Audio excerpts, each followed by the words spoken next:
most low-key fans of JJK know that Sukuna as a character was inspired by a mix of Japanese regional folklore and a story told in Nihon Shoki. Well, maybe not the most casual fans, but a fair amount of fans probably already know that. But even if you didn't even know that much, the majority of JJK fans probably understand that Sukuna is not an original concept created by Gege Akutami. Yes, the telling of Sukuna that we get in JJK is a unique character that doesn't exist elsewhere. A large part of the character that Sukuna became in JJK did come from other representations of Sukuna in other pieces of much older Japanese literature. But if you didn't know any of that, I wouldn't be super pressed. Because if I'm being entirely real with you, even the most hardcore JJK fans, I mean the kind of people that sit in JJK Reddit servers for hours and hours a day, don't understand just how deep the lore on the decision to make Sukuna into the character he is truly goes. See, because, well, yes, some of you might have already known as a character he's influenced by two different tellings of either a man or a god, depending on who you ask. Most people don't understand that every single facet of Sukuna as a character was meticulously planned out by Gege Akutami to represent something, with a level of symbolism revolving around Sukuna that would genuinely blow even the craziest One Piece theorist out of the water. See, whether it was the weapons that Sukuna wielded, his tattoos, his possession of Yuji, or the fact that his second face was actually just a mouth, every single aspect of Sukuna as a character was planned down to the most minute detail. And thus today, I want to share with you all the secrets behind Sukuna's design and his motivations as a character, because today we're talking you know nothing about Sukuna. But before we get to unpacking one of New Gen's best antagonists, guys, please, for me, like this video, subscribe to the page, and hit that noti bell. And if you're looking for one additional Nick video every single week, you can go ahead and find my Naruto reaction series using my fourth wall link in the description below. For just $4.99 a month, you can get an additional 2 hours of content from me a month. So, as we've established, Gege Akutami did not just borrow the name Ryum in Sukuna. Sukuna's entire character is actually a modern representation of an ancient myth. Everything about him, from his tattoos, to his powers, to his relationship with Yuji, all tie back to an old folk tale about a two-faced god that represented the extremes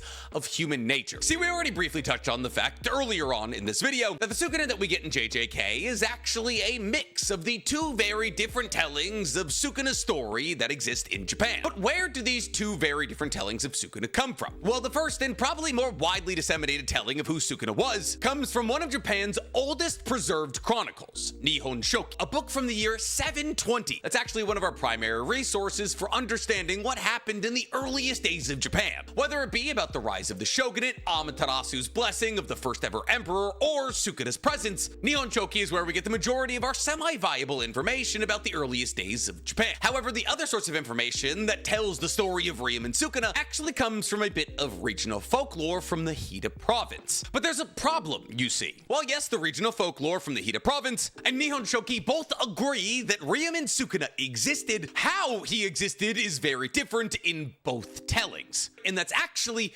deeply appropriate on account of the fact that the Ryumin in Ryum and Sukuna literally means two-faced, while the Sukuna in Ryum and Sukuna means guest, or honored one, which is why when Gojo figured out negative cursed energy in his battle against Toji, allowing Gojo to bring himself back from the brink of death, he said to Toji right before he hit him with a big old purple, "I alone have become the honored one." That is to say that essentially in this moment, Gojo was saying that he alone has reached the heights that only Sukuna has ever reached, becoming maybe not only the strongest sorcerer of his time, but also maybe the strongest sorcerer of all time. And Gojo referring to himself as the honored one when Sukuna his literal name is the Honored One, obviously supposed to be a foreshadowing reference to the fact that Gojo and Sukuna eventually fight in Shinjuku. However, I don't want to focus on the Honored One part of Sukuna's name. I want to focus on the two-faced aspect, the Ryumin aspect, because fundamentally Sukuna in both his original folklore tellings and in JJK at his very core, and this is something that we're going to come back to time and time again over the course of this video, was meant to represent duality, contradiction, and confusion. See, in Nihon Shoki, Sukuna was depicted as a demon and a rebel who opposed the will of the Heian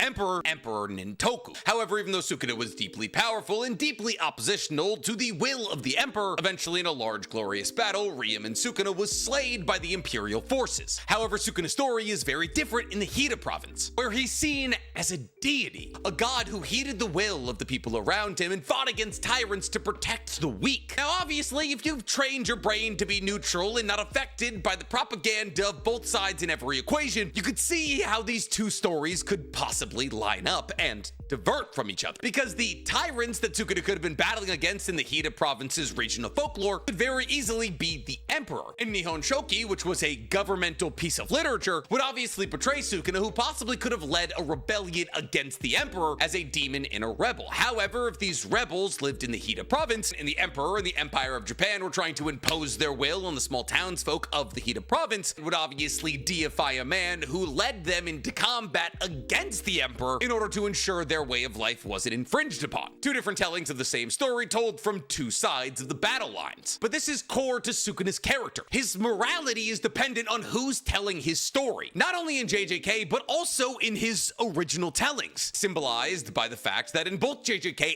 and his original tellings, he has two faces. However, not in the way that you're thinking. See, when I say that Sukuna has two faces in JJK, you probably think of his regular face and then his stomach mouth. But that's not what I'm referring to. See, because in Sukuna's original stories, he, like many gods, has two faces on his head. One on the front and one on the back. And these two faces, facing opposite directions, are meant to symbolize the opposing aspects that made up Sukuna. See, in ancient Shinto thought, these clear depictions of opposition were meant to represent the duality of godship. See, because in Shinto mythology, the gods are responsible for everything, the good and the bad, and therefore godhood inherently comes with duality, as the gods are responsible not only for the creation of life, but also for the destruction of life. And this is why Shinto mythology is actually one of my favorite religions, because of the way that the morality of gods was approached. See, rather than referring to the gods as spiteful and filled with hatred, like the way that Christianity refers to God as he filled the world with a flood that only Noah survived, or human and likely to commit errors, like the Greeks depicted their gods, Shinto mythology approached their gods with understanding. See, while those who believed in Shinto mythology understood that gods could be responsible for creation, they also acknowledged that when gods were responsible for destruction, that was just a different side of the same coin when it came to divinity. The destruction imparted by the gods was beyond their comprehension. However, because it was imparted by the gods, it must have been necessary and within the grand design. But once again, we come back to this idea of Sukuna having a mouth stomach. Well, yes, the logical conclusion to come to here would be to say that that is his second face. That is not the case. Rather, the duality of Sukuna's presence is actually depicted in JJK through his relationship with Yuji. See, Sukuna's two faces are Yuji's face and the face that appears when Sukuna takes over Yuji's body. And while this technically isn't a face that anybody can see, which is why people often turn to Yuji and ask him if Sukuna's in charge right now, it's a face that we can see, and the symbolism is for us. See, Yuji's face, that is to say when Yuji is in charge of his own body, is meant to reflect Yuji's ideals, which are all the ideals that are imparted into human nature through the development of superego. Things like compassion, moral restraint, and self-sacrifice. All emotions that align with the telling of Sukuna from his Hida province folklore story. As in the Hida province, like we already talked about, Sukuna was a deity who put his life on the line to protect the weak in a battle against powerful tyrants. However, in JJK, Sukuna's face, the face that we see when Sukuna takes over Yuji's body, is supposed to be representative of his ideals, which represent the emotions of id, like instinct and unrestrained desire. Emotions that are used to describe Sukuna in his depiction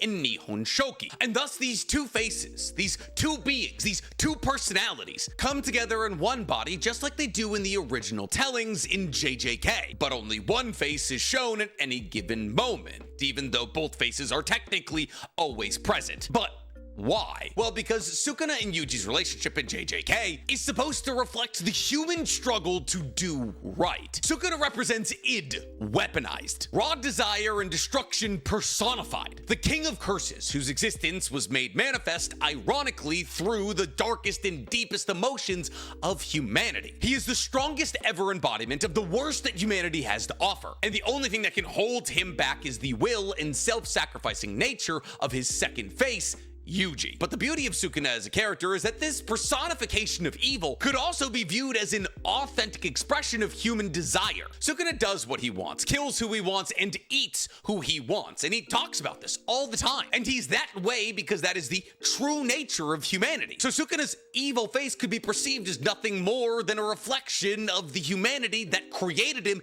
in the first place. But Sukuna's two-faced nature isn't all that connects him to Japanese mythology and folklore. See, because by far and away, one of the most misunderstood aspects of Sukuna's characterization is his tattoo. tattoos. See, because while many assume, and it's not a crazy assumption, that Sukuna's tattoos are simply meant to display the fact that he is a criminal, because Japan has had a long history of brandishing criminals with tattoos to display their loss of purity, Sukuna's tattoos go way deeper than that. See, well, yes, there is obviously aspects of Sukuna's tattoos representing the impurity of his soul. This idea of tattoos representing the loss of somebody's purity came from the fact, at least partially, that Oni were often depicted in traditional Japanese art as having markings on their faces and bodies, while gods or godlike beings were often depicted as lily white and pure. See, Oni, which are almost always depicted with bright, colorful skin, like neon red, green, or blue, were also often depicted with dark marks on their faces or bodies. And while these dark marks represented a myriad of different things, the three most talked about and therefore most important things that they represented was the Oni's demonic energy, their corruption,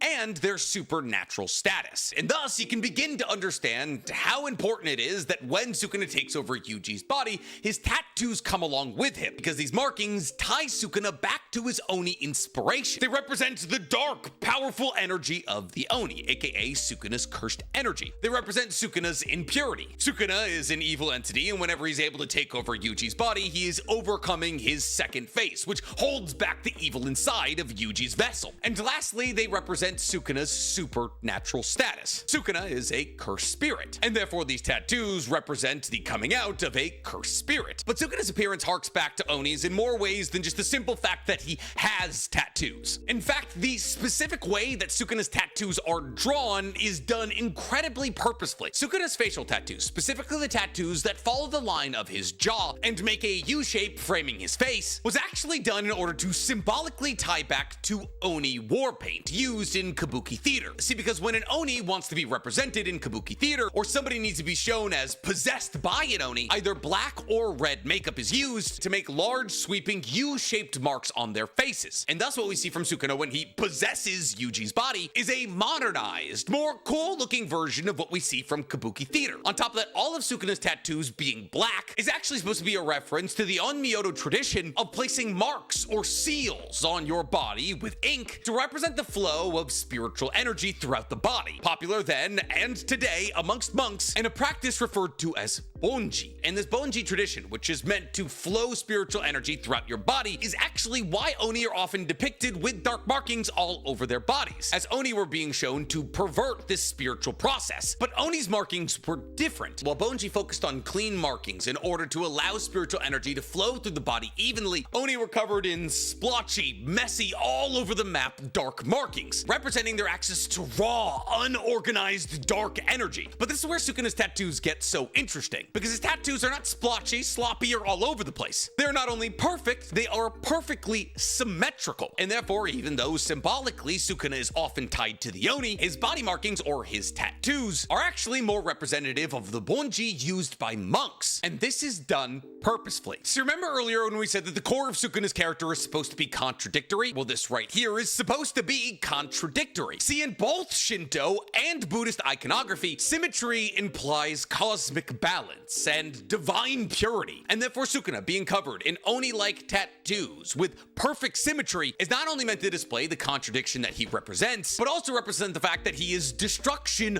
perfected, a man-made ultimate monster. He has taken the power of the Oni, the chaotic, dark, powerful energy of the Oni, or cursed energy in the JJK universe, and sharpened it to a point. He's a railgun, raw destructive power given deadly precision. But the symbolism of Sukuna does not end there. See, because outside of Sukuna's tattoos, pretty much everything about him as a character in JJK harkens back to his original tellings. Even the weapons and jujutsu techniques that he uses. See, Sukuna is most often in his original tellings depicted as not only having 4 arms, but every single one of those 4 arms wielding a different weapon. And those 4 weapons that he wields in his 4 arms are 2 swords, 1 bow, and a spear. And while Sukuna doesn't really use a spear in JJK, he is shown holding a spear in the cover art for chapter 117, alongside his thunder knife thing that he very conveniently got right before he had to fight the only person that used lightning-based techniques in the entire universe. And therefore, most likely at some point he was probably supposed to wield that spear, however he never got around to it, most likely because it got cut or because Gege forgot, and it's